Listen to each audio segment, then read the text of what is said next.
Bienvenidas y bienvenidos. Hoy vamos a analizar a fondo un tema médico bastante común, pero que ha tenido cambios importantes, la diverticulitis. Hola, ¿qué tal?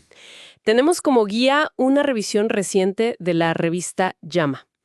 La idea es entender bien qué es, cómo se diagnostica y, sobre todo, cómo ha cambiado el tratamiento. Especialmente el tema de los antibióticos, ¿verdad? Exacto. Es interesante porque la base, digamos, tener divertículos, esas bolsitas en el intestino, es súper frecuente. Sí, ¿qué tan frecuente? Pues fíjate, hasta un 60% de las personas mayores de 60 años los tienen. Pero, ojo, la inflamación, la diverticulitis en sí, es mucho menos común. Ah, mira. Sí, afecta solo a un 1,4% de quienes tienen los divertículos. Pero aún así, genera muchísimas hospitalizaciones, ¿eh? Unas 200,000 al año solo en Estados Unidos. ¡Wow! Y un gasto enorme, más de 6,000 millones de dólares anuales. O sea que entender cómo tratarla bien es clave. Definitivamente, son cifras que llaman la atención. Bueno, entremos en materia. ¿Por qué se inflaman esas bolsitas? ¿Se sabe bien? ¿Y quién tiene más riesgo? A ver, las causas exactas todavía se están estudiando. Hay varias hipótesis, ¿no? ¿Como cuáles, por ejemplo?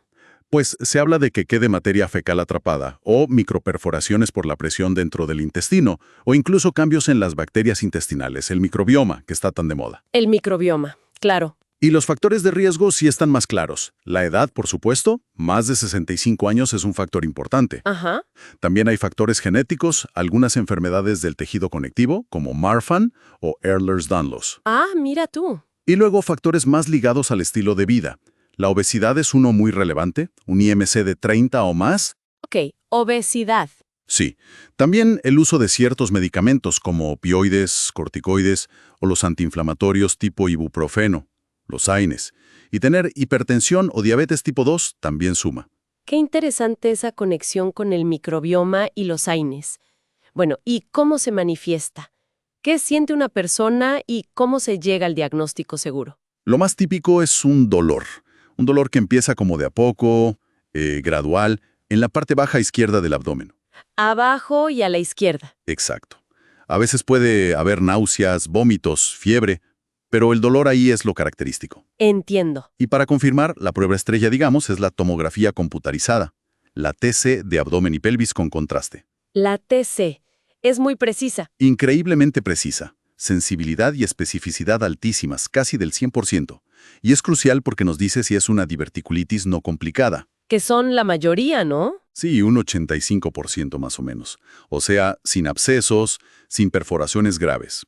O si ya es una diverticulitis complicada, que es más seria. Perfecto. Y aquí viene el punto central, creo yo. El tratamiento. Mencionabas los antibióticos. Antes parecía que eran sí o sí. ¿Eso sigue así? Pues no, ahí está el gran cambio, sobre todo para los casos no complicados. A ver, contame. Estudios grandes recientes y revisiones como una de Cochrane, de 2022, han mostrado algo muy interesante. ¿Qué cosa? Que en pacientes que tienen un sistema inmune normal, sin fiebre muy alta o signos de infección sistémica grave, la observación funciona igual de bien. Observación. Sin antibióticos. Exacto. Manejar el dolor, generalmente con paracetamol, acetaminofén, y una dieta líquida al principio. ¿Y ya está? ¿Qué cambio? O sea, nada de antibióticos de entrada. En esos casos seleccionados no. Es un cambio de paradigma importante. Evitamos usarlos innecesariamente con todo lo que eso implica. Efectos secundarios, resistencia bacteriana. Claro, la resistencia. Es un tema enorme. Entonces, si no es para todos los no complicados, ¿cuándo sí se usan antibióticos en esos casos? Se reservan para situaciones más específicas. A ver, si el paciente tiene síntomas sistémicos que preocupan, fiebre que no cede, glóbulos blancos que siguen subiendo. Ok, señales de alarma. Exacto. También en personas mayores de 80 años, en embarazadas o si están inmunocomprometidos. Por ejemplo. Gente con quimioterapia, dosis altas de corticoides, trasplantados. O si tienen otras enfermedades importantes descompensadas, como cirrosis, insuficiencia renal o cardíaca grave, diabetes mal controlada. Entendido. Ahí sí se justifica. Ahí sí. Y se usan antibióticos orales, combinaciones comunes como amoxicilina con ácido clavulánico o una cefalosporina más metronidal, por ejemplo. Bien, bien. Un uso mucho más dirigido. ¿Y qué pasa si la diverticulitis es complicada? O sea, con absceso, perforación, una fístula. Ah, bueno, ahí la cosa cambia bastante. El manejo es mucho más intensivo. Me imagino. Sí, eso implica hospitalización sí o sí, antibióticos intravenosos más potentes. Si hay un absceso, una colección de pus, Sí. muchas veces se puede drenar con una aguja, guiado por la tomografía o ecografía, sin necesidad de una cirugía grande de entrada. Ah, qué bien eso. Menos invasivo. Exacto. Pero si la cosa es más grave, por ejemplo, si hay peritonitis, que es una infección generalizada en el abdomen, o si el paciente no mejora con el tratamiento inicial, ahí sí se necesita cirugía urgente. Cirugía para quitar la parte afectada del colon, supongo. Correcto, una resección. Y es importante decir que la mortalidad en una cirugía de emergencia es bastante más alta que en una cirugía programada, electiva. Claro, tiene sentido. ¿Hay diferencias en cómo se presenta o se maneja en gente más joven o muy mayor? Sí, sí las hay. Fíjate que está aumentando la incidencia en menores de 50 años. ¿En serio? ¿Y se sabe por qué? Se asocia mucho con la obesidad en este grupo, y parece que en ellos a veces hay una tasa un poco mayor de complicaciones. Dato importante. Y en los muy mayores, los de más de 80, a veces los síntomas son menos claros. Quizás no tienen tanta fiebre o el dolor no es tan típico, y eso puede retrasar un poco el diagnóstico. Complicado. Y luego están los inmunocomprometidos. Aunque en casos no complicados a veces se pueden manejar sin cirugía, pero con antibióticos sí tienen un riesgo mucho mayor de que la enfermedad se ponga fea y de tener peores resultados si progresa. Entendido. Bueno, para ir cerrando, hagamos un resumen rápido de los puntos clave. Dale. Primero, la tomografía computarizada es esencial para diagnosticar y para ver la gravedad. Fundamental, sin duda. Segundo, el gran cambio en diverticulitis no complicada.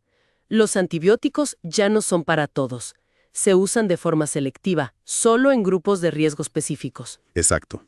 Observación y manejo sintomático para la mayoría de los casos leves. Y tercero, si la diverticulitis es complicada, ahí sí. Hospital, antibióticos intravenosos potentes y a veces drenajes o cirugía. Correcto. Ese es el panorama general actual. Perfecto.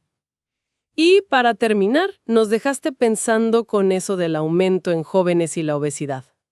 Sí, es un punto para reflexionar, ¿no? Más allá del manejo agudo.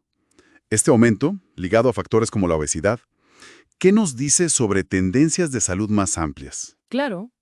Quizás sobre la importancia de la prevención a través del estilo de vida. Aunque, hay que decirlo, la evidencia sobre cómo prevenir específicamente la diverticulitis con dieta alta en fibra u otras cosas todavía no es súper concluyente. Pero abre una pregunta interesante sobre el impacto de nuestros hábitos en enfermedades que antes asociábamos más con la vejez. Una reflexión muy pertinente. Muchísimas gracias por aclarar todos estos puntos. Un placer.